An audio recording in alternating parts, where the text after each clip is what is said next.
In the shuffling madness of the locomotive breath runs the all-time loser, headlong to his death. Oh, he feels the piston scraping, steam breaking on his brow. Old Charlie stole the handle, and the train, it won't stop going, no way to slow down.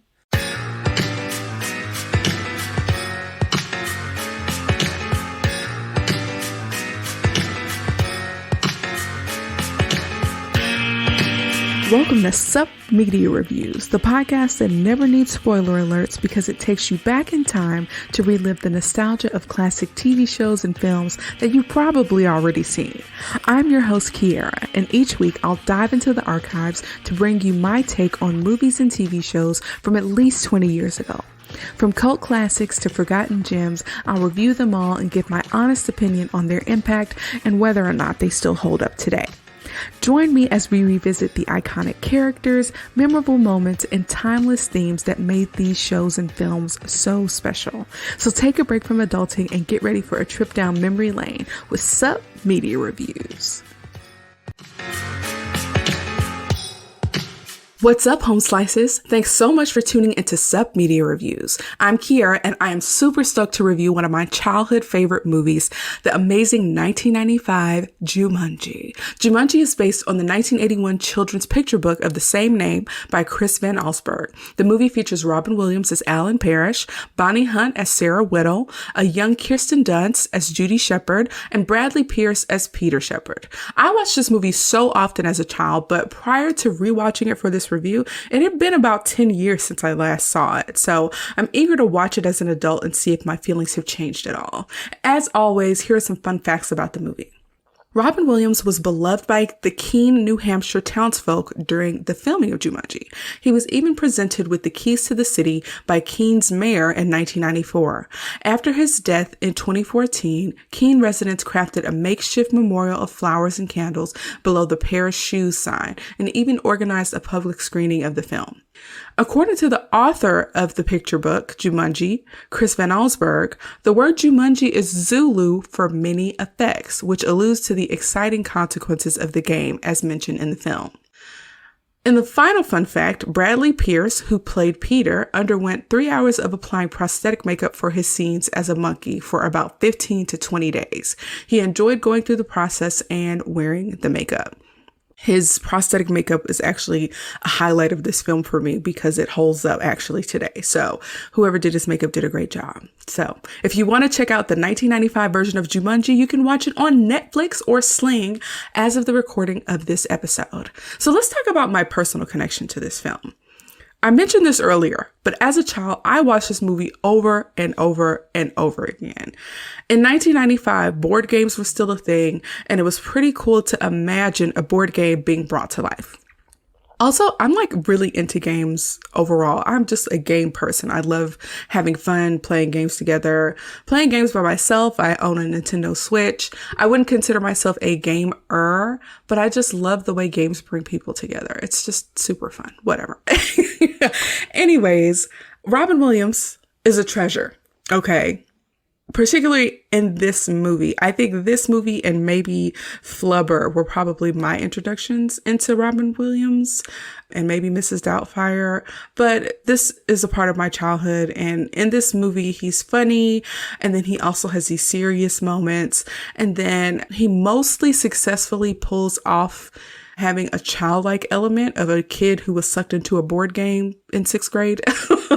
But he does a great job in this film, and I'm really saddened about his death. It's really interesting how people we don't know, people that we form these connections to through media, that we feel some attachment to them and feel sadness about their passing, even though we don't know them personally. And Robin Williams is one of those people for me. Another underrated comedic legend is in this film. David Alan Grier. I don't know if you all know who he is, but he plays Officer Carl Bentley in Jumanji, and you may recognize him from In Living Color. He's a great comedic actor, and he doesn't get enough praise, and he does such a good job at being the comedic relief in this film. They also do a good job of aging him in this film, which I talk about a little bit later. Another reason why I really enjoy this film is that we get to see a young Kirsten Dunst. She's like one of the few child actors who adjusted to acting as an adult and hasn't had the normal kind of life getting the best of you as you age in the film industry. So kudos to her being well adjusted. One of the things that I remember vividly as a child is that I would watch Jumanji. And then when I got older, Spider-Man came out and she was an adult. And I was like, how does she grow up so fast? Like the concept of time was crazy. Seeing her as like a young child in Jumanji, and the next thing I see her in, she's an adult Mary Jane in Spider-Man. And I was like, she grew up so fast, even though the movies were literally way far apart. I just remember being a kid and not understanding that. It's pretty funny to me. Also, I wasn't a huge fan of the animated Jumanji series, but Jumanji did have an animated series that I would watch occasionally. If I recall correctly, don't hold me to this because I didn't watch it consistently as a child, Peter and Judy would travel into the board game to help Alan each episode. They would be running from Van Pelt and doing missions and whatnot. We also have newer versions of Jumanji featuring Dwayne "The Rock" Johnson and Kevin Hart, as well as like the actual board game. So I feel like as a franchise, Jumanji is pretty well-rounded and even experienced success when it reemerged with like the new characters and being converted into a video game as opposed to a board game. So the concept is still pretty cool. It still holds up, and let's talk about it. I'm excited to share my perspective on this movie. So the movie opens and we see the words Jumanji appear and disappear on the screen in a mystical way. We do a flashback to the year 1869 and we see two young boys who look to be 14 and 12 carrying a securely locked chest and burying it in a deep hole. The boys, who are named Caleb and Benjamin, are burying the chest, which contains the Jumanji board game, in an effort to protect the world from it. We can probably presume that they started and finished the Jumanji game and are hoping that by burying it, the horrors of the game will stay hidden. I did not recall this scene at all. I was like, what is this? I didn't realize the scene was in the movie. And then I was like, board games in 1869? So I did like a quick little wiki search because I was intrigued by the idea of like 19th century board games. Come to find out, the game of Life was invented in 1860. Now, I've played Life. There was like a SpongeBob version of Life that I've also played. I actually really enjoyed that game because, again, I really enjoy having fun with normal things. And Life literally gives you like children and grandchildren in the game. It's so cute. It's cute. Okay. Anyway, the fact that that game was invented in 1860, that's like over 150 years ago. It's kind of mind-boggling that board games are that old. I don't know why. It's crazy. But while the boys were burying the chest that contained Jumanji, you could hear the rhythmic thumping of the drums. A suggestion basically that the game is low-key alive. Next up, it is 1969, 100 years later, in a town called Brantford, New Hampshire. And the town is a cute little town. It looks like it's thriving. We meet a young boy named Alan, who's played by Adam Bird. And we see the people in the town know Alan's name. The officers greet him. Other people say hi to him. And when he passes through the local park on his bicycle, there's a statue of a general named Angus Parrish. So this suggests that the Parrish family is kind of a big deal in the town of Brantford, New Hampshire. And it explains why so many people know Alan, because he comes from a prestigious family. I totally missed that as a child. That went over my head. While he's on his bicycle going through the park, 5 bullies spot Alan and chase him on their bicycles. Alan rides his bicycle really quickly to the Parrish Shoe Company, which is the company that his dad owns, where they make shoes. And he narrowly escapes the bullies. And he really doesn't, because they wait for him. But we're at the shoe factory. Alan walks up to a man named Carl, played by David Alan Grier, who's wearing a decent late 60s curly wig. Like, That wig is actually, like I said, low-key decent. Carl says he's been working on a project for a year developing a shoe. It's a sneaker, and he has a meeting with Alan's dad to discuss it. Carl believes that he basically has the best next thing in shoes and that it will take the company to higher heights. Carl clearly has ambitions and talents and is looking to come up in the world. And Carl is like, if I can get Wilt Chamberlain to wear these, there can be one in every closet. And if they can get an athlete to wear their shoes, it could be a big cash cow for the company and take them to higher heights. So Alan is holding the sneaker. And for 1995, the sneaker is actually pretty cute. And he puts it down on a conveyor belt when his father calls to him.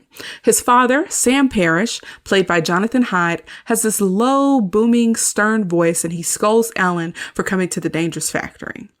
Alan asks for a ride home, and Sam rightfully surmises that his son is running from his repeat bully, Billy Jessup. His father tells him you need to face your fears as his bullies start destroying his bike outside of the factory. Also, the conveyor belt gets turned on, and now a year's worth of Carl's work is slowly on its way to being demolished. As Alan leaves the factory, something gets stuck in the machine, and it starts smoking, and Alan realizes that it was his mistake.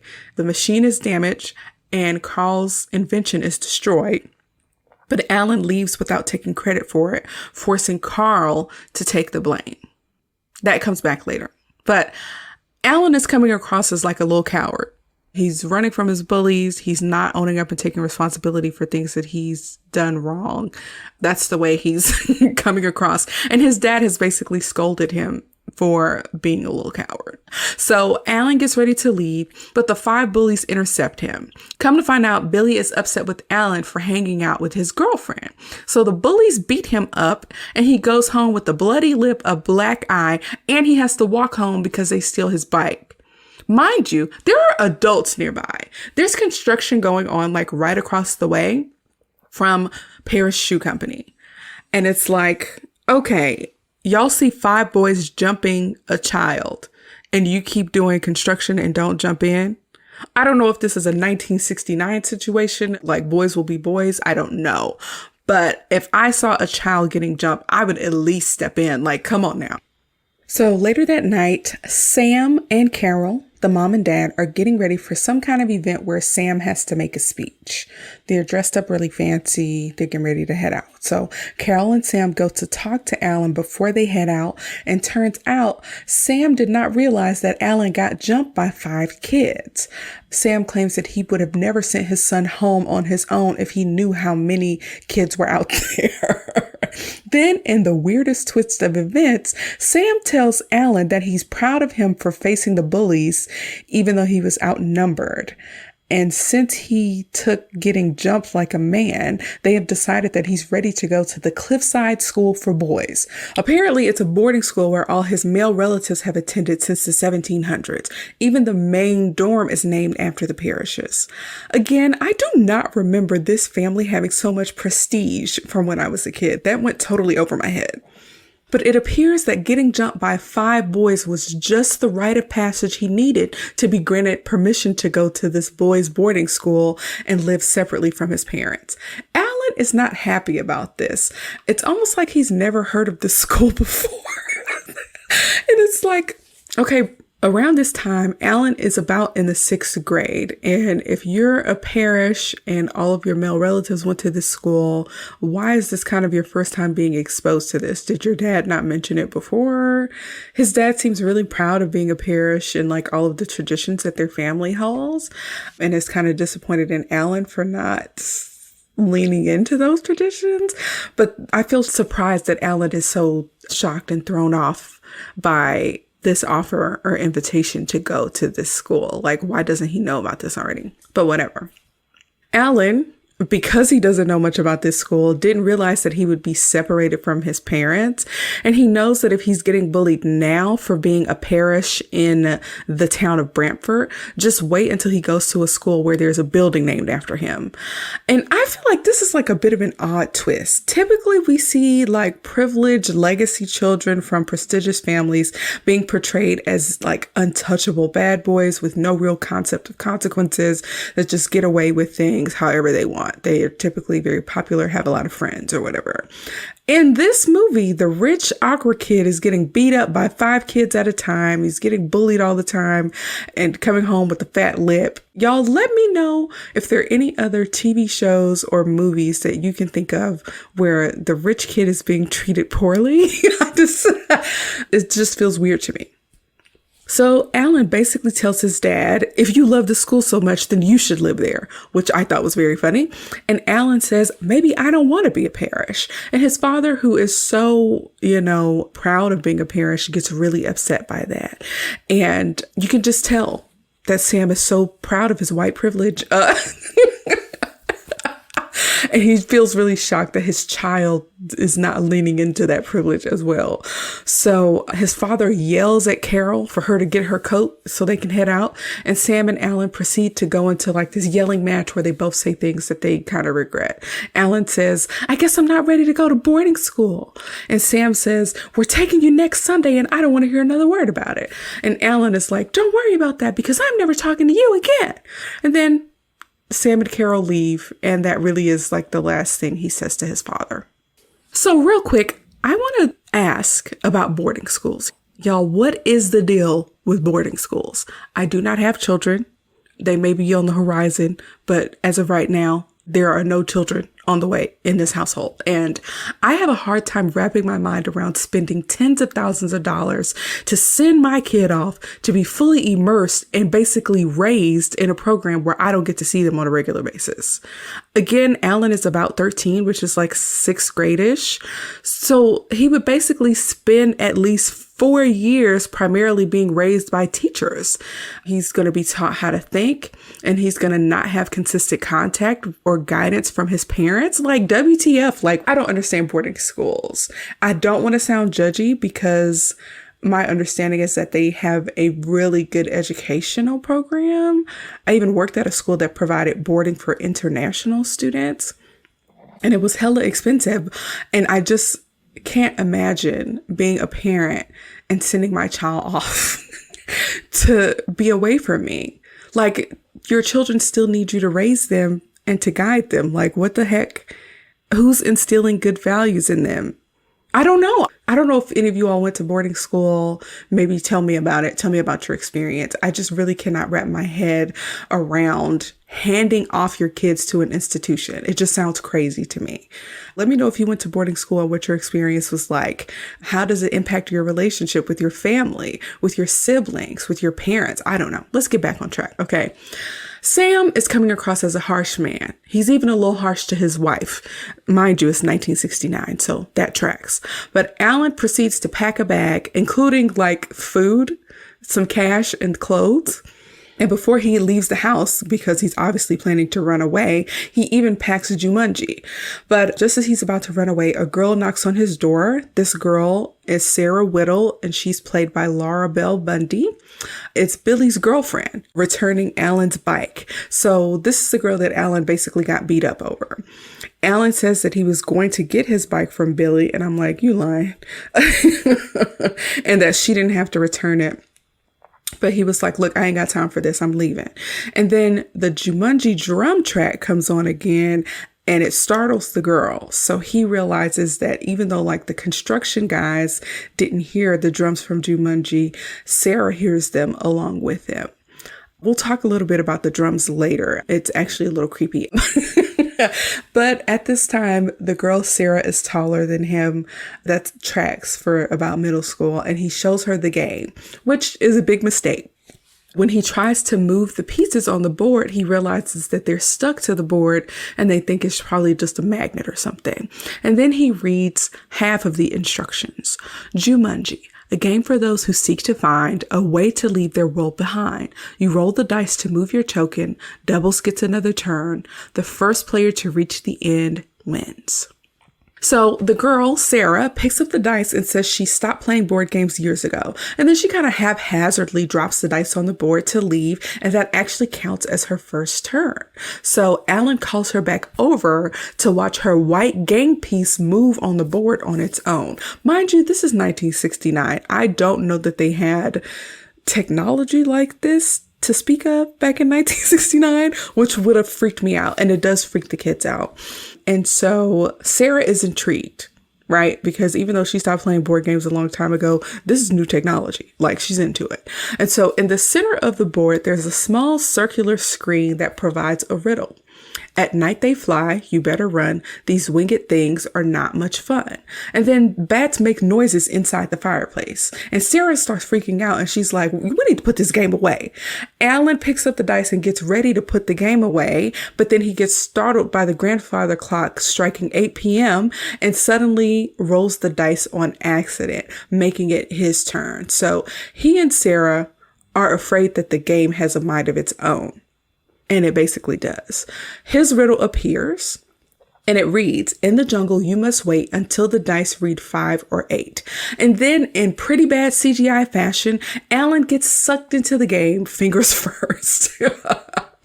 Sarah and Alan freak the F out, and rightfully so. Like, Alan is getting sucked into the game like a swirly down the drain, okay? And right as he's getting sucked into the game and Sarah is freaking the F out, bats with like 4C fur fly out of the fireplace and attack her. And she leaves the house screaming in terror. These bats are actually kind of big. And I will say these bats are actually pretty good as far as like the effects or like the costuming, whatever you want to call them. So now time advances and it's 26 years later. The old parish house where Alan lived is old and hasn't been taken care of. But we hear a lady say that a bed and breakfast is exactly what this town needs. Enter Aunt Nora, who's played by Bebe Neuwirth, and Judy, a young Kirsten Dunst, and Peter, Bradley Pierce. We find out that Nora is the sister of Judy and Peter's dad. Judy and Peter's parents died last winter, and now Aunt Nora is their guardian. So we find out that Peter has been nonverbal since their parents died. And then Judy weaves this lie about how her parents were jet setters who never told the kids they loved them. And then she lies about how they died to the realtor. It's clearly a joke to her, but it shows the difference between how each child is handling the trauma of losing both their parents. And so Judy does so by weaving lies and making up tales and kind of taking everything as a joke, whereas Peter doesn't talk to anyone besides Judy. So it just shows that they're handling their grief in two different ways. Come to find out, the parents actually died in a car crash in Canada and were very devoted parents. But the kids get a chance to explore the house and they find that there's one room that's locked and Nora does not have the key. It appears to be Alan's old room. Nora then tells Peter to take his luggage to the attic, and while he's there, he sees a leftover bat from 26 years ago and does what I think is an iconic scream. It's a very weird, like, ah! I can't do it, but it's not just like a, ah! It's like, ah! It's hard. I feel like the scream is iconic and it is very unique to him. But Nora goes to check in the attic and actually hears the bat. And so I was a little curious and I actually looked it up to see how long bats live because that bat was at least 26 years old. According to my Google search, bats live 10 to 20 years on average in the wild, but there are records of bats living as long as 40 years. So maybe it's not super far-fetched that a bat survived that long. Or is it like a magical Jumanji bat that will live forever until the game is over? I don't know. We never see any animals actually get harmed in this movie. So I don't know if someone actually hunted all of these animals that they would actually pass away and stop wreaking havoc.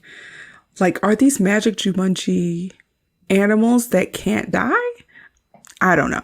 But anyways, they call an exterminator and he doesn't see any droppings. And it's like, okay, if that bat was in there for 26 years, there would be some poop. So that helps me to understand that these are magical Jumanji animals. They don't leave poop everywhere. And even later in the movie, some of the animals eat things, but it's like, if they're eating, why aren't they pooping? I don't know. That's a little bit of a loophole, but it's not very important to me. Peter, identified the bat as an African bat, and the exterminator mentioned that a young girl claims to have seen similar bats like that back in the 60s. Then the exterminator says, you ain't got to worry about bats in this house. What you need to be worried about is the history and bad juju in this house. He claims that Alan Parrish was murdered in the house and that he believes Sam Parrish, Alan's father, did it. He said that the house is so big that he basically could have hidden the body anywhere. And my question is, why is this grown man scaring these children about the house they're going to be living in? I don't like that. Like, read the room. These are children. Don't tell them the haunted history about the house they just moved into. So next up, we get a super quick, unrealistically quick montage of Aunt Nora restoring the house to its old 1969 glory. The house actually came with the furniture, so it still has that 1969 feel, which is actually kind of neat. Like, I wouldn't be mad about staying there as a bed and breakfast. But like I said, the montage is super quick and kind of unbelievable. It basically shows us that in a single day, the place went from having 26 years of wear and tear to being in really great shape with just like old furniture, old rustic vintage furniture. Okay. She didn't have no helpers. Nobody came to help clean, repair, nothing. And I'm like, okay, we're just skipping over this. Okay, cool, I guess. So it's dinner time. We find out that Aunt Nora has to talk to the principal on the kids' first day. They don't say which kid it is. We don't know which kid got in trouble or if both of them got in trouble, but we know it's normal to see behavioral issues in kids with trauma, like losing both of your parents. So Judy gets sent to her room early for telling a story about Alan Parrish being murdered, chopped up, and hidden in the walls of the house. Turns out that the aunt didn't know the folklore about why she got such a great deal on this big mega house, which, girl, you need to do some due diligence, okay? You need to do a little better about that. So it's bedtime and Judy wakes up because she hears the Jumanji drums and she goes into Peter's room to see if he heard it. So right before she walked into the room, Peter had just gotten through looking at a picture of his parents longingly. And so Peter actually speaks for the first time in the film, and we realize that he's nonverbal with everyone else besides his sister Judy. And so he asks Judy if she misses their parents, and she says no. I don't know how old they are. I would say Peter is probably 10-ish and Judy is maybe 12. So yeah, Judy is just one of those kids that's having a really hard time and doesn't want to admit feeling saddened or upset by her parents not being alive anymore. But they warn each other that their coping mechanisms, for Judy, that's lying and making up stories all the time, and for Peter, that's being nonverbal, they warn each other that these types of coping mechanisms will land them both in therapy. And then they lay down and they hear the drums again. So that's a little freaky. But it's the next day. And it's time for school, and the drums distract them from listening to their aunt. In this scene, their aunt actually comes across as pretty caring. She offers to stay with them until the school bus arrives or to drop them off herself before she heads to the permit office to make sure that she can run a business in the house. They convince the aunt to leave, and Judy knows that Peter can hear the drums even though he claims that he couldn't hear them before. This is where I pause to say that I'm low-key sensing that Jumanji is preying on children because adults can never hear the drums. And I'm actually a little weirded out by this. The drums start again and they head up to the attic to find where the noise is coming from. Y'all, this is the biggest attic I've ever seen in my life and I love it. I need this kind of storage, okay? I love having storage, and the house that we have now is lovely and wonderful and we enjoy it, but it's lacking on the storage, y'all. So the next house I get, I need to have mega storage like this attic, okay? But the drums intensify once they're up in the attic and they discover the Jumanji board game. They are excited instead of scared. This game literally is calling to you all, and you know it didn't call to your auntie, and y'all are excited to play this game. You're going to skip school to play a game that called to you. I don't think so. Personally. Not me. Peter sees that the pieces that Sarah and Alan used are still stuck to the board in their previous positions, and he's unable to remove them. Judy reads the instructions while Peter grabs 2 additional game pieces that magically make their way onto the board. They suspect it's microchips. By this time, which would be 1995, they are like, hey, the technology has evolved a little bit. Maybe it's just like a fancy board game, okay? So Judy rolls a 6 and takes her turn, and the riddle on the little screen in the middle of the board reads, "A tiny bite can make you itch, make you sneeze, make you twitch." And then the biggest mosquitoes known to man come out of nowhere, and Judy uses a racket to swipe one through the window, and the hole in the window allows the other mosquitoes to escape. And I'm like, WTH? Can you imagine being in New Hampshire and getting bit by a mosquito that big? I feel like I don't know what the little snout thing on the mosquito is actually so big that it might actually impale someone, like completely go through like their arm or something. That's like freaking nuts. Y'all, I don't like mosquitoes, but giant ones is actually a little freaky. And then Peter rolls the dice just as Judy is like, "Don't." And then he gets snake eyes. And so the riddle reads, "This will not be an easy mission. Monkeys slow the expedition."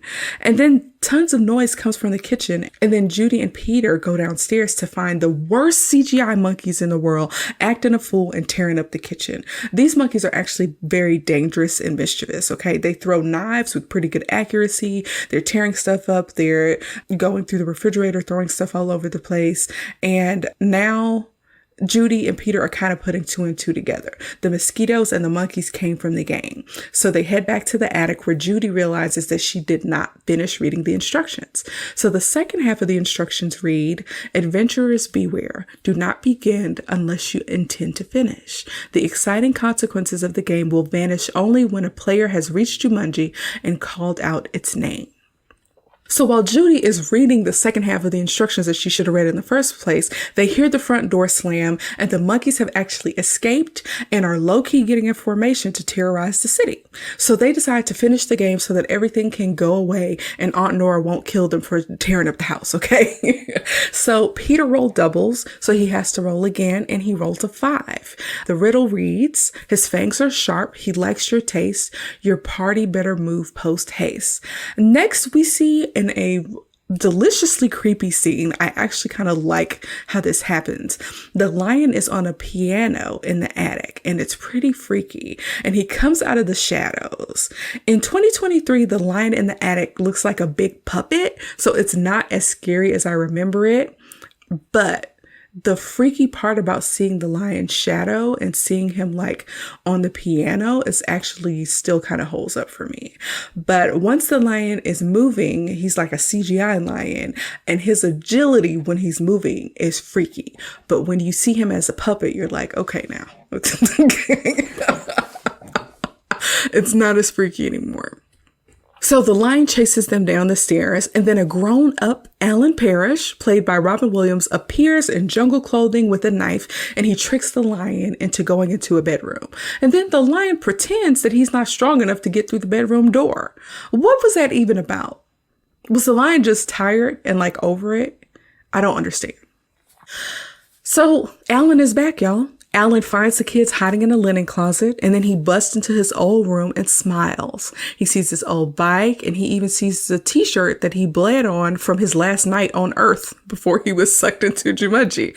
Everything is as he left it. It's covered in cobwebs and dust, and we see that he even appears to have half of his prescription glasses from his childhood, which he uses as a monocle to look at a picture of his mom and dad. Now, I'm going to pause right here. Okay, this is the second film where I've had to bring this up, and it bothers me a little bit. It's annoying to me.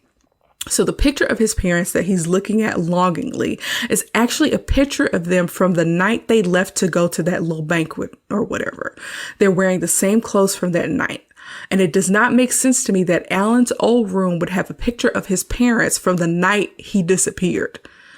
Why don't filmmakers just make sure to put the actors in a different outfit to take a different picture at a different time? Why are there pictures of events that happen in the movie I also brought this up on Coming to America. When Prince Akeem and Lisa go to the museum, there's a picture of Prince Akeem and his parents, the king and queen, on the museum wall. And that picture is of them at the engagement party, which happened earlier in the movie. And it's like, just put them in different clothes and take pictures. Like, it doesn't make sense. I guess it's a little bit of a pet peeve for me, but whatever. The kids approach Alan and he asks if someone rolled a 5 or an 8. And when Peter kind of confesses, Alan picks Peter up and hugs him and apologizes for scaring him and runs through the house like a crazy man looking for his parents. He thinks Judy and Peter are his siblings, but then they kind of figure out that he's Alan Parrish, and they tell him that the house was abandoned and everyone thought he was dead. So when he hears this news, he runs out of the house and almost gets hit by Officer Carl Bentley. Do y'all remember Carl with the sneaker invention? He's now a police officer. So I'm going to give this movie credit. It's really hard to find a movie where someone appropriately ages. In this movie, there's a distinct difference between young Carl and old Carl, despite the fact that the same actor, David Alan Grier, plays both roles. I feel like they did a really good job of aging David Alan Grier. He looked way younger when he was working in the shoe factory, and then 26 years later, they add some gray. He looks a little bit older. You can tell that he is older, and I can appreciate that. So Alan hops on the hood of the car to avoid getting hit, and Officer Carl basically pulls him over and asks for ID after telling him it's now 1995. And so Robin Williams is realizing 26 years have passed, and that's freaking crazy.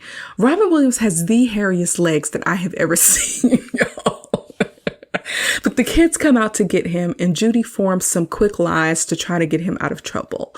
When he says he was in Jumanji, she's like, that's in Indonesia and he was in a Peace Corps. When he starts saying weird things that don't make sense, she says this is our uncle who suffered a brain injury recently. And then while Carl is interrogating the kids, a pair of monkeys come and steal Carl's police car. So Carl hilariously runs after them. So this allows Alan to run in the other direction to find his parents. And while he's running through the town, the once thriving Brantford, New Hampshire is dilapidated with tons of homeless people, stores that have gone out of business. The only business that we see that's actually still operational sells adult films. So Alan does not recognize this time as his home.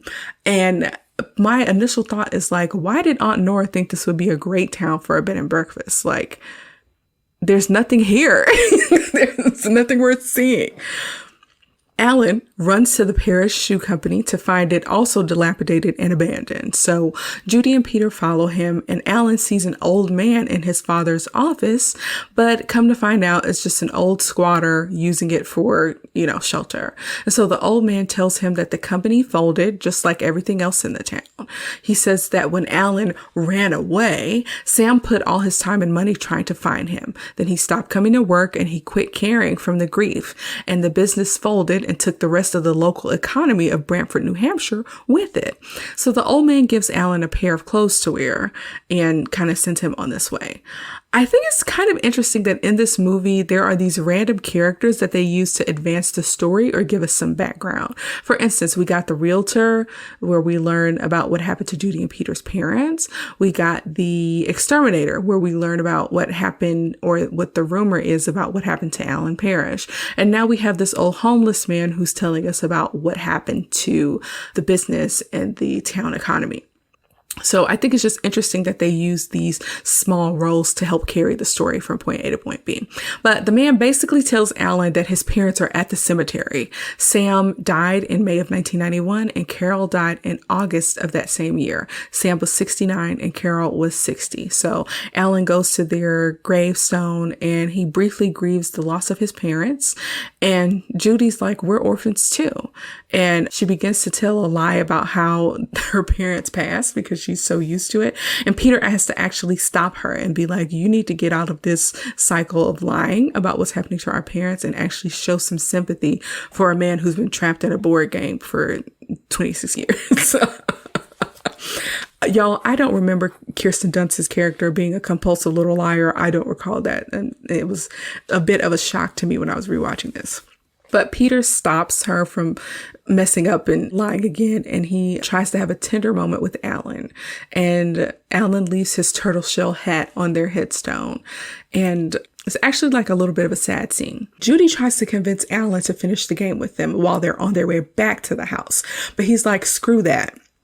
He just found out his parents are dead. He's trying to process the fact that he's been gone for 26 years. Girl, I don't need to be worried about no game, okay? Then while they're on their way back to the house, they witness an ambulance hit a car. And the person in the car has a weird bite that's apparently from one of those giant mosquitoes that they released into the wild. She has like a big mark on her forehead, and the paramedics say that over 50 people have been bitten this way. 50 people. The lady in the car actually happens to be the realtor that sold Aunt Nora the house. So Alan hears something, and this is the first time we see that Alan has these increased senses and instincts because he's been trapped inside of Jumanji for years. And so he instructs them to get inside the realtor's car, and it's actually a soft top convertible. Alan wants to know what came out of the game before him, and then the mosquitoes show up and it tries to poke through the soft top and the glass to bite them. And so they actually need to drive away. And Alan, who was like 13 when he was sucked into Jumanji, does not know how to drive. And so they buckle up and he accidentally releases the convertible roof because he's just pressing buttons. And Peter has to shift the gears to make sure that they escape. So they do escape. They do drive away. And interestingly enough, that's not the last time that Alan drives in this movie. It's kind of weird. So they're back at the house and Alan is in the attic and frightened when Judy brings up the game again, like literally shows him the game. And he's like, nah. He basically tells them that this is his house now. And he's so grateful for the indoor plumbing. So he spends quite a bit of time taking a shower and cleaning up, and this includes shaving for the first time because he was still like a little prepubescent when he got sucked into the game. So it appears that he has never really shaved before. So by this time, he cleans up pretty nice. He looks like the Robin Williams we all know and love. And Judy sees how many times he cut himself while shaving. And she asks, what happened to you? Did you shave with a piece of glass? And he responds, what happened to you? The Clampetts have a yard sale? So I had to look up the reference, but the Clampetts are actually the Beverly Hillbillies. Like when I realized that, I was like, his comeback is actually quite hilarious. Like I don't have a lot of knowledge about the Beverly Hillbillies, but I do think I've watched at least a part of one of their movies, but I did find it pretty funny once I actually realized what he was trying to say. But Alan says that he's going to pick up where he left off and basically like start over as a sixth grader, I guess. But Peter does some reverse psychology by calling Alan scared and saying, we don't need your help. And Alan says, what you all have seen is literally just the beginning. He's like, I've seen crazy stuff that you couldn't even imagine in your nightmares. And you all won't last 5 minutes without me. And he says he'll watch and like look over them as they play the game, but he's not afraid. And so they sit down to play the game and Judy rolls the dice and it doesn't work because it's actually Sarah's turn, y'all. Alan realizes that the pieces that they used 26 years ago are still in play on the board and they are finishing the game that he started 26 years ago. So he's realizing that he doesn't have an option except to play and that they have to get Sarah Whittle to play the game as well so that they can finish. What happens if someone starts the game and they die? What if Sarah passed away? Would they just never be able to finish the game? I don't understand. I don't know. Interesting twist. But they go to Sarah's old house. It's only slightly creepy. I actually like the house that she lives in. It has like a huge porch and there's a sign on the door that says Madam Serena, who does psychic readings. So Alan gets down on himself and he says Sarah probably doesn't live here anymore. She probably married Billy Jessup and is living with him in a trailer park, which I thought was very funny. But a woman answers the door and Alan recognizes her as Sarah. And he says, 26 years ago, you played a game with a little boy down the street. And he confesses to being that little boy and she passes out. While she's passed out, Alan carries her to his house, which I think is very strange. And when Sarah comes to, she starts freaking out and calling her therapist because this event in her childhood caused her to have to go to over 2,000 hours of therapy. And she was finally becoming convinced that she had basically made up the whole situation about him being sucked into a board game. And when he brings out the game, she starts to freak out. And she's like, your dad killed you and he cut you up in a bunch of little pieces and he hid your body all across the house. And Alan says, my father could barely hug me, let alone cut me into a million pieces. And he tries to convince her to finish the game. And he gives her the dice. And she's just so reluctant because she spent 26 years being called crazy and weird and having to go to therapy and being gaslit about this event, which sounds impossible, but actually happened to her. And now she's realizing that it actually really did happen to her and she's having a hard time adjusting, and I don't blame her, okay? But Alan ends up tricking her into rolling the dice, and a riddle pops up in the middle of the board, and it says, "They grow much faster than bamboo. Take care or they'll come after you." The next thing you know, these green poop-colored vines grow all over the room, and Peter gets snatched up by a vine with a big yellow carnivorous plant attached. It's very Little Shop of Horrors, okay? And Alan cuts him loose with like a sword from his great-grandfather or something, and the big yellow plant retreats. We also learn that the purple ones shoot poisonous barbs, which comes back later. Immediately, Alan and Sarah become guardians of the children because Sarah was really fighting to make sure that Peter didn't get eaten by this weird plant. So next up, we see Carl again. Carl finds his police car and decides to check into a suspicious character, aka Alan, over at the old parish place. I feel like his priorities are a little out of order. The dispatcher is talking about basically there's animal chaos all over the city, and he's still trying to connect with Alan. And it's like, get your ish together. There are more pressing issues, okay? But Alan closes up the room where the vines grew, and they move on to the study. They keep having to get Sarah in a space to continue the game. She's still freaking out at this point, and this includes threatening her. So Alan low-key kind of threatens her with the sword. So Alan and Sarah get into like this petty middle school argument about which of them suffered more from Jumanji. Alan was alone and learning to survive in a dangerous jungle. Sarah was alone and outcast, psychologically evaluated, and gaslit into believing that what she went through wasn't real. I feel like they each suffered in their own way, but Alan was way worse. The fact that he survived at all in Jumanji really is a miracle, especially considered the type of kid he was. He wasn't very brave, so the fact that he was alive in 26 years is actually like a miracle. But Judy manages to get them back on track and get them to stop arguing, and they all make a vow to keep playing the game until it's done. So it's Alan's turn. And when he rolls, the riddle reads, "A hunter from the darkest wild makes you feel just like a child." Alan is shaking in fear as he reads it, and then he says the name Van Pelt. Then a man shoots an old-fashioned gun and comes out in these Super Bowl hunting digs and goes after Alan. So on top of being in a jungle environment where he was trapped in the game with very dangerous animals and plants, he was also being hunted by a man named Van Pelt, who was also played by Jonathan Hyde. Now, until I rewatched this movie as an adult about 10 years back, I did not realize or recognize that the actor who portrayed Alan's father also portrayed Van Pelt. It was like the game was playing upon Alan's worst fear, which is very predatory. So one of the things that I learned about in my research on this movie was that Roger Ebert criticized the film for being marketed as a family film while being far too scary for children. And even Robin Williams wouldn't let his children watch it.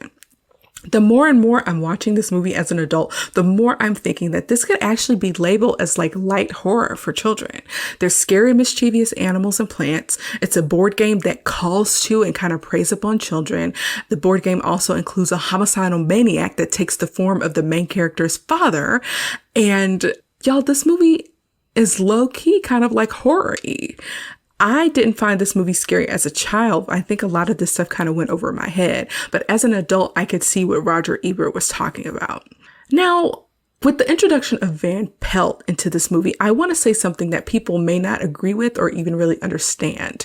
When Jonathan Hyde is portraying Van Pelt in Jumanji, the makeup and facial hair makes him look eerily similar to Cat Williams.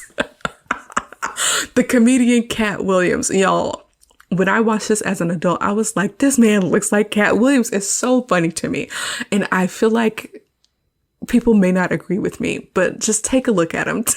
Take a look at him and see if you can see what I'm saying. Like, he looks like Cat Williams. It's just freaking hilarious. They look just alike, okay? So like I said, Van Pelt shoots from out of nowhere and he chases Alan onto the street. So Officer Call shows up to see Van Pelt shooting at Alan. And when the officer confronts Van Pelt, an active shooter, Van Pelt wastes his bullet shooting up the officer's car and the street lamp overhead. Carl ends up driving away looking for the culprit, but Alan sneaks back into the house through a window. So Peter opens his mouth to ask if Van Pelt was the reason that Alan didn't want to play the game again.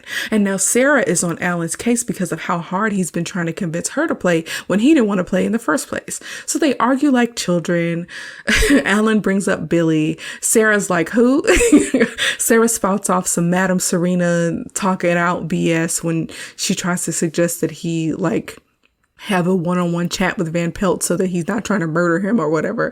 But he calls her crazy and she's like, don't ever call me crazy. Judy and Peter are sick of it and Judy rolls while they argue. She rolls a 6 and the riddle reads, don't be fooled. It isn't thunder. Staying put would be a blunder. So the house starts to shake and a stampede of African animals breaks through the library wall. And so Alan grabs the game at the last minute and does like this iconic scream. And then they go off into a room to avoid being run over by the rhinos, elephant, zebra, and large birds. They kind of look like pelicans. I'm not really sure what kind of birds they are. But one of the large CGI pelican birds flies off with the game, and Alan is really upset and blames Peter for not grabbing the game in time before the bird could fly away with it. And so Sarah tells Peter, don't take it to heart. He's a Libra. And I'm like, I'm a Libra. What does that even mean? Y'all, so Sarah is supposed to be like a psychic, intuitive person. And I feel like at this point in the story, she loses all of that quirkiness about her. Her mentioning that he was a Libra is almost the last time that she kind of still embodies the quirky, earthy, psychic kind of situation. So they don't really carry that theme through the whole movie, which is kind of annoying. But Alan chases the bird knowing that it's going to go to find water. And so the phone rings at the house and Judy answers with an accent to avoid being held accountable by Aunt Nora. And so the stampede, unfortunately, has broken through the front door of the house and made it so that the doo-doo brown vines that were kind of concentrated in that one room are no longer contained in that room. And they're spreading all over the house as the gang leaves to go and find the game. So next up, we see Van Pelt at a gun store. Van Pelt avoids the paperwork and waiting period for a new gun by pulling out a bunch of gold coins. And so the gun shop owner asked if he's a postal worker, which is a very 90s joke. And I don't even know if that's still appropriate anymore. But anyways, the rest of the gang meet up with Alan at the creek where he's trying to get the game from that huge bird. So he catches a fish to bribe the bird and the bird kicks the game into the stream and Peter runs off to intercept it. So Peter uses a log that's kind of hanging over the creek to hang upside down and grab the game before it is swept away forever. So Alan appears to be very happy and impressed with Peter, but then he kind of loses his enthusiasm quickly, a little bit without explanation. And so Van Pelt returns to the house with his new gun to see that the gang isn't there anymore. Sarah and Judy are happy that Peter is okay and they're proud that he retrieved the game and they're like, oh, what you did was so cool. But then Alan gives this terse kind of nice work and takes the game and he's like, let's go. He doesn't appear to want to praise Peter the same way that he was never really praised by his father. It's interesting how we can become our parents without really realizing it. So on their walk home, they're approached by Officer Carl. And Carl is like, every time there's trouble, I see you, Alan. I'm taking you in for questioning. So when Carl is arresting Alan, Van Pelt tries to snipe Alan from the woods. And so Alan realizes this and goes with the officer willingly so he doesn't get murdered in front of the kids. So they try to say like Alan is Sarah's fiance and like, would you not do this right now? And once again, Officer Carl has his priorities mixed up. He's taking Alan to the police station and leaving a woman and 2 kids to walk home on the side of the road. Where are your priorities? Okay. But while Alan is trying to convince them to finish the game a little later, little Peter decides to go off and try to take his turn. So Sarah and Judy are talking as if they can't finish the game without Alan. And I'm like, do they all have to be together to finish the game? But then I remembered that Alan is actually the Jumanji expert, and he really is the only way that they would survive whatever came out of the game next. So as the officer drives away with Alan in the back seat, Peter calls out to Judy. He says Judy a bunch of times, and it's usually pretty whiny in this movie. Judy! Peter was only 10 spaces away from ending the game, so he tried to drop the dice so that he would get a 12 and end the game. So the little screen on the board reads, "A law of Jumanji having been broken, you will slip back even more than your token." So Peter ends up turning into a monkey child for trying to cheat. So there are consequences in this game. Very strange. But I guess it's appropriate. Peter didn't really see it as cheating, but it definitely was. So next up, we see monkeys looting an electronics store. Carl is hearing about all the crazy stuff happening on the dispatcher radio, and he asks Alan what he knows about what's going on. Alan also knows that the officer's first name is Carl, despite his name tag only listing C as his first initial. And we find out that Parrish fired Carl, and Carl had something that could have turned the whole town around. So it seems like the town was really dependent on that shoe factory. So Alan apologizes to Carl and confesses to being Alan Parrish. And Carl stops the car in its tracks because he's just very shocked because Alan Parrish disappeared 26 years ago. So next up, we see Sarah with the kids. Peter is basically a full-on monkey, and it looks like they were picked up from the side of the road and delivered back into town. And so the town is in chaos. There's looting, destruction, there's monkeys riding motorcycles, and Sarah asks Judy if she saw the monkeys on the motorcycle. And Judy is like, yeah. And then Sarah says, "Good girl." And it's funny. Bonnie Hunt is funny in this movie. I love how even after she knows for sure that what she saw 26 years ago was real, she's still checking in to make sure that she's not seeing things. I thought that was a really funny part of the movie. So they try to get money from the ATM to bail Alan out, but it's down. And while they're distracted, Van Pelt steals the game from Peter. But then a stampede of people go through the area and things are crazy enough for Peter to grab the game back. Peter's monkey makeup is actually very good. It's some of the best prosthetics that I've seen in a movie, and it actually still really holds up today. It's actually pretty good. So the animal stampede comes through and Peter dashes into a car for cover with Jumanji, but then the car gets crushed. And while Peter is trapped inside of this crushed car, Van Pelt takes the game back. And Sarah and Judy have to get him out of the car, and they follow him into a store called Sir Save-A-Lot. So they see the game on a counter in the store. And when Sarah goes to grab it, Van Pelt traps her, knowing that Alan will come for her if she's in danger. So he threatens to blow her brains out when she tries to escape, and Peter bites him to distract him and free Sarah. Peter actually is coming in clutch. Throughout this movie, Peter, next to Alan, is the most useful person. He's super useful, and we'll see how so later on. So Carl and Alan, we're back, with Carl and Alan in the police car. They're having a conversation, and Alan says that he can stop the mayhem, but he needs to be released. So when Carl, against his better judgment, releases Alan out of the handcuffs, Alan actually handcuffs Carl's hand to the car door and throws away the key. He wants to make sure that Carl stays out of his way. But right when Alan is about to abandon Carl on the side of the road, the dispatcher chimes in about a hostage situation at Sir Saves-A-Lot with a dude in a pith helmet. And I'm like, oh, that's what it's called. That little weird helmet that he wears. But Alan drives the car because Carl's arm is in the way. He actually handcuffed Carl's right arm, so it would be difficult for Carl to kind of drive that way. So Alan is driving, and I have a problem with this scene because this is only the second time Alan has driven in his whole life, and he's actually doing a decent job of it. And it's he should be having more issues, but I guess he just doesn't. But Sarah and the kids are trying to pull a Home Alone situation with Van Pelt and Sir Saves-A-Lot. And so Van Pelt slips on some laundry detergent, and Peter, again for the win, uses a contraption with these gas canisters to fling Van Pelt into a wall. And it's just long enough for them to try to escape for half a second. But then Van Pelt gets up and he shoots a chain that's holding up a bunch of tires, and the kids and Sarah fall down after being rolled over by the tires. So Van Pelt, we find out, is really only after Alan because he rolled the dice. I guess he means that he was the one that was trapped in the game, so that's his target. And Van Pelt really isn't interested in hurting anyone else who's playing the game. Carl and Alan arrive to the store just in time, but the brakes fail and they drive through the store, pushing a huge self of paint right on top of Van Pelt. And next up, we see Aunt Nora. She's driving. And she comes across the stampede while listening to all the crazy stuff that's happening on the radio. When she gets out of the car to witness the stampede with the little chunky straggling rhino, while she's out watching the animals go by, a monkey hops into her car and she doesn't notice. So when she drives off, he scares her and she flies off the road.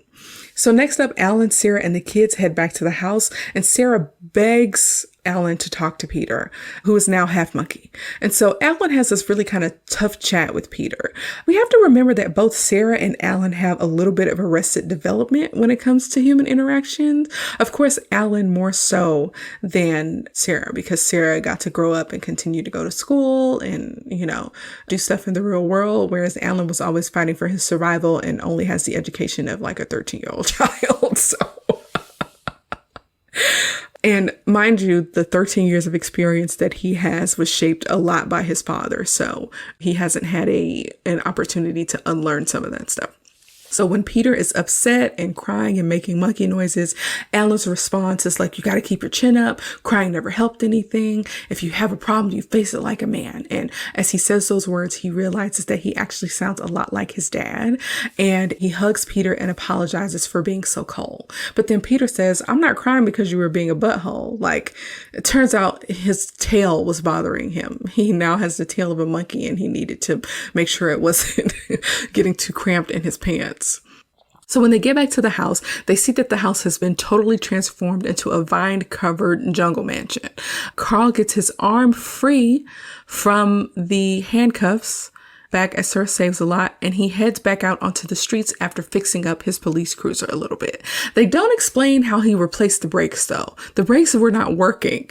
And I know Sir Saves-a-Lot is supposed to be like a Walmart kind of one-stop shop place, but I don't think you can fix the brakes on your car with the things that belong in Sir Saves-a-Lot. I don't that's just a little loophole, okay? We also see that Van Pelt, who was buried under those paint cans, is actually coming too. So when Carl is heading over to the old parish place, we see that the dispatch center was taken over by monkeys, and he is stopped by Aunt Nora on the side of the road when she asked for a ride. So suddenly, a vine comes out of the forest, much to the horror of Nora and Carl, and it takes the car and crumples it up. Yo, this scene is so funny to me. Nora and Carl are, of course, very shocked and surprised, but Carl is the star of this scene. His facial expressions and his screams are hilarious and are very in line with what I would probably do if something like that happened to me. I feel like David Alan Grier in this movie does well with a lot of the comedic relief, and I just wish he got more credit. But Carl and Nora have to head to the house on foot. So the rest of the crew, the 4 players, get ready to play, and it's Sarah's turn. She rolls, and the riddle says, every month at the quarter moon, there'll be a monsoon in your lagoon. The house becomes its own little ecosystem, and it ends up raining indoors, and it's torrential rain. And they try to go to higher ground by going up the stairs, but like a flood of water rushes from the stairs, and they lose the game again, and they are floating in like a huge pool of water. But then a huge crocodile comes out of nowhere. It's so freaking big. And they go to a table and try to get the kids onto a chandelier so that they are out of danger. Yeah, this is a problem for me. They said a monsoon, but then the crocodiles came out. It's like, you want to give me a natural disaster and very dangerous animals? Come on, Jumanji, you're like cheating now, okay? But anyways, the croc attacks the table and Peter gets thrown off the chandelier into the water. He almost gets eaten by a different crocodile, but Alan's able to pull him up by his tail just in time. But Sarah, on the other hand, is using her legs to not get eaten by a crocodile on the other side of the table. And then Alan wrestles the crocodile to make sure that he doesn't get Sarah. And so Aunt Nora and Carl arrive to the house to hear the screams. And Carl kicks the door, which releases a flood of water that carries Nora, Carl, and the crocodiles out to the street. David Alan Grier's face when he sees the scales on the crocodile is hilarious. But Peter rescues Alan again coming in clutch from being swept away with the crocodiles. So Alan and Sarah have a moment because she was like really happy that he saved her. And she's like, oh, you rescued an alligator for me. And she tries to kiss him. But because he has the emotional maturity of a 6th grader, he doesn't realize she wants to kiss him. And instead he corrects her on the genus of the reptile and tells her that it's a crocodile, not an alligator. So they head to the attic to take the next turn. And it's weird because they're like using every freaking room in this house for a roll of the dice. Okay. So Alan makes a joke about Clue. Nobody's really into it. And he rolls a 7 and is only a few spaces away from winning the game. The riddle reads, beware the ground on which you stand. The floor is quicker than the sand. So the attic floor becomes quicksand and Alan begins to fall through the floor. They try to rescue him with long objects, but they keep breaking. So Judy takes the next move to see if she can end the game. And she rolls and it says, there's a lesson you will learn. Sometimes you must go back a turn. This was pretty cryptic and I actually don't really know or understand this riddle. But the floor ends up solidifying just in time for Sarah to use a door of some sort to hold Alan up through the now solidified floor. So now only Alan's face and arms are up through the floorboard, and Sarah's arms are actually stuck in the floorboard supporting him. So neither Alan or Sarah can move. And while they're in this position, they have a moment. Y'all, I feel like Bonnie Hunt is doing a better job of showing her interest in Alan. I know that because Alan is supposed to still be like emotionally 13, that he does not have like the type of social skills to read the room or know when someone likes him. But their little love story is not coming together for me. I feel like Robin Williams is not doing a good job at showing mutual interest with Bonnie. It's coming across very one-sided to me, even though we're supposed to consider the fact that he's still like emotionally a 6th grader. But now it's Peter's turn. He rolls a 4 and the riddle reads, need a hand while you just wait. We'll help you out. We each have 8 and a bunch of plastic huge spiders. Y'all, they were wrong for using these spiders. These spiders look so fake. They moved in like a weird fashion. They just didn't look real. Yeah, I'm very creeped out by spiders personally. I actually live in the Pacific Northwest and we actually have a spider season up here. Y'all, spider season is when the weather gets good and the spiders come out and they are every freaking where. They're in your house. They're outside your house. They're on your car. They're every freaking where. It's the worst. But at least spiders are like kind of small and you can smack them or whatever. These spiders were freaking huge.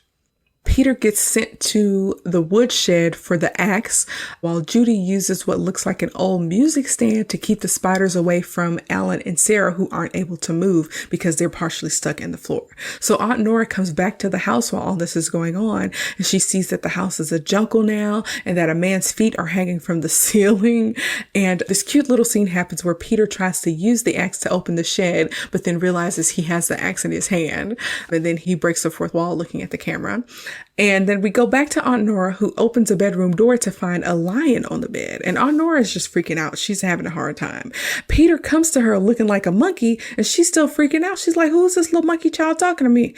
And he locks her in a large linen closet, which is for her own good. And also I would love a large linen closet. Y'all, I love storage solutions. Okay. Like I said, in my next house, I need to make sure I have lots of storage space. But Alan wants Sarah to roll the dice by putting it in her mouth. So when Judy goes to grab the game so that Sarah can roll, one of the poisonous flowers comes out from under the floorboards and shoots her in the neck with the poisonous barb. And so Peter screams Judy for like the 5th time in this movie and then chops the flower off with the axe. And so Judy gives him the board game and the dice so that Sarah can roll with her mouth, and then she passes out from the poison. Peter is still trying to fight off the spiders with the axe, but he never makes contact with them. I would have loved to see a spider get cut in half. I don't know why we didn't. But like I said, none of the animals appear to be hurt or injured in this movie at all. So I don't even know if he was able to cut one of the spiders in half. Would it reanimate? Would it come back together? Would it die? Who knows? The only thing that we see actually kind of die or get injured are the plants. So Sarah rolls the dice with her mouth and the riddle says, you're almost there with much at stake. Now the ground begins to quake. So the spiders are about to like really get on them and attack them. But then the ground begins to quake and the spiders retreat and the house splits down the middle. Alan gets released from the floor, but the board game falls too. When I think of an earthquake, I don't think about houses splitting down the middle the way that this house split into 2 halves, but like whatever. Sarah can't hold on to Alan anymore, but Alan really quickly grabs some vines and does a Tarzan move to avoid the lion, to grab the fallen Jumanji board and swing through the glass doors into the living room. So he picks up the dice and guess who shows up? Cat Williams, aka Van Pelt. Van Pelt is there covered in paint, and he orders Alan to drop what's in his hand, which is the dice. Now, one of the dice rolls a 1 and lands on the board, but the other dice falls between the cracks of the broken floorboards and rolls away. So Van Pelt orders Alan to start running, but Alan's like, no. He actually decides to take his father's advice and face his bully. And so Van Pelt is like, well, now that I've got you, are there any last words? Now that you're finally acting like a man? And the second dice finishes rolling, and it's enough of a roll to finish the game. And so Alan looks at the board to see that he won, and he says Jumanji. And so Sarah runs in front of Alan to shield him from Van Pelt's bullet. But right then, the bullet and everything else gets sucked into the game before the bullet can make contact. And so all of the animals and plants and everything, and even Van Pelt, get blended up into like this smoothie spiral or whatever. And Van Pelt gets sucked into the game, and the game is over with. So while this weird little swirly thing is going on, Alan and Sarah are hugging each other. So when everything gets sucked back into the game and they release from each other's embrace, suddenly it's 1969 again. And the young Sarah and Alan stop embracing long enough to realize that they are children again on the same night that changed their lives forever. Sam, the dad, comes back into the house to get his speech notes, and Alan embraces him, saying that he's so glad he's back. And his dad is like, it's only been 5 minutes. What are you talking about? But to Alan, he's been gone for 26 years, right? And Alan thought he would never get an opportunity to see him again because he was dead, right? So Alan apologizes to his father, and he and his dad have a tender moment, and even the dad apologizes.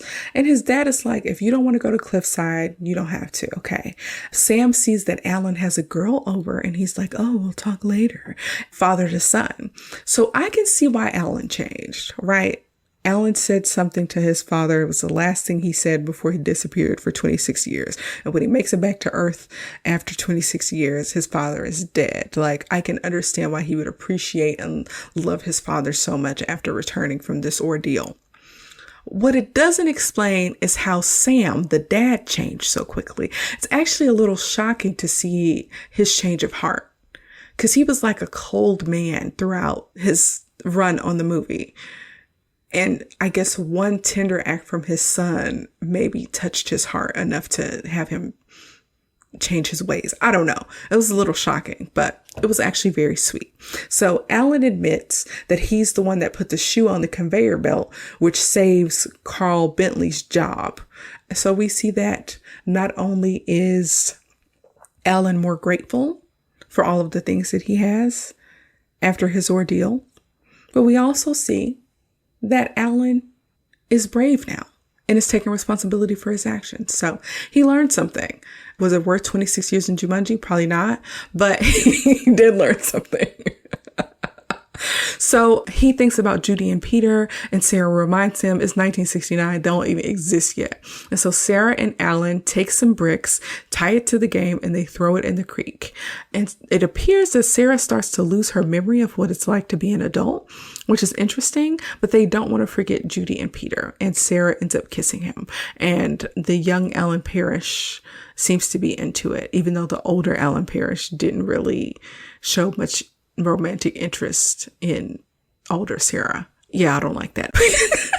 But anyway, next thing we know is 26 years later, it's 1995, and Sarah is pregnant with her hubby Alan's baby. They're hosting a Christmas party at their modernized parish home where Carl is in attendance, and Sarah goes to grab Alan. Alan's dressed as Santa, and he's on the phone with his dad. It appears that their relationship is much better, and his father has actually lived beyond 1991, and he's even coming over for Christmas. So it looks like they have a good relationship. It also looks like Alan inherited the family business, and the business is doing really well. They're selling cross trainers, so they're doing good. So I'm assuming that because the business is thriving, that the community is thriving as well. So this alternate universe is turning out way better than the Jumanji one.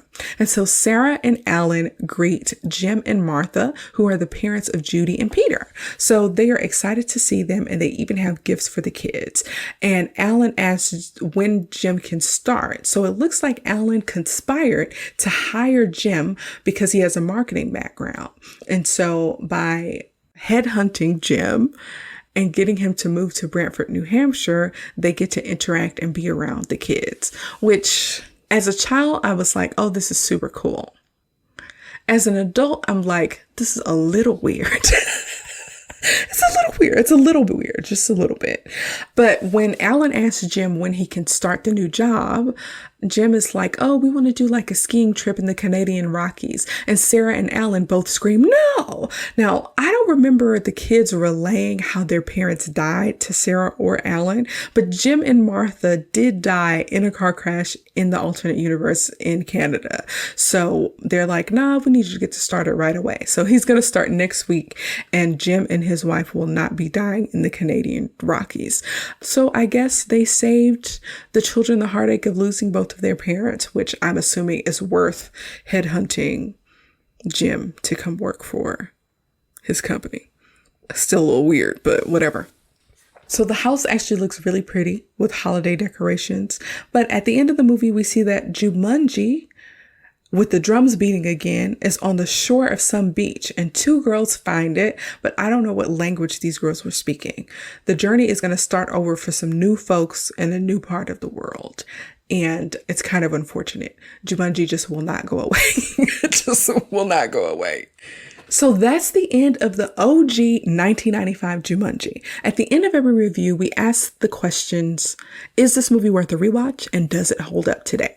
So for me, the answers are yes, and mostly yes. So I hadn't seen this movie in a while, but I still found it funny and entertaining. I saw things that I hadn't seen or noticed before, and I found that all of the actors pretty much did a good job, except for like the part where Robin Williams' character didn't really reciprocate any of Bonnie Hunt's advances. That really is like the only space where this movie was lacking in the acting. But I realized that Peter was actually the real MVP in this movie. There's commentary in this film about breaking tradition, accepting people for who they are, facing your fears, and even a little bit about toxic masculinity. The movie's also about appreciating what you had and believing in second chances. Overall, I think the movie holds up, excluding most of the graphics and special effects, from the puppet lion to the cartoonish vines to the rubber or plastic spiders. Like, lots of things were very 1995 and thus do not hold up to modern standards when it comes to the special effects. But that's okay. I found that this movie was entertaining and low-key could have been classified as like a horror film for children. The fact that the game targeted children is probably the most chilling thing for me. Like, not only were the children the only ones who could hear the drums, but the villain was created in the image of the person that Alan feared the most. If the true villain in this movie was a human and not a board game, this would be like a kid's version of Saw and not like a family-friendly film.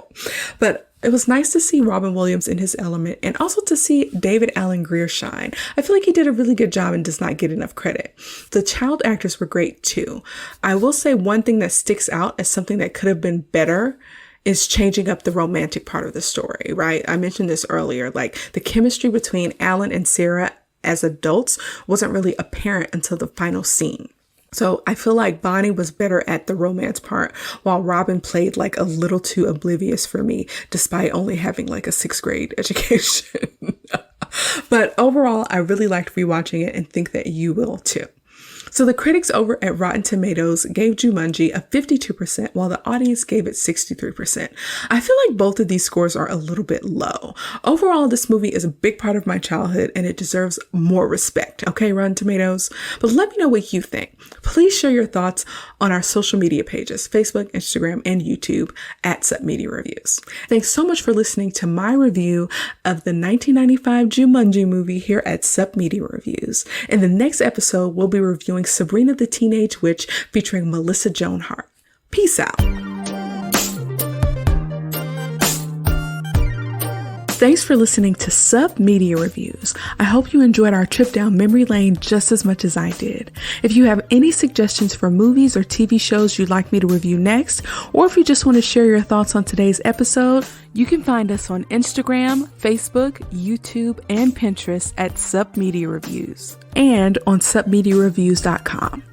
Don't forget to subscribe to the podcast so you never miss an episode. And if you have a moment, please leave a review on your favorite podcast platform. Your feedback helps me improve the show and spread the word to new listeners. So until next time, peace out, home slices.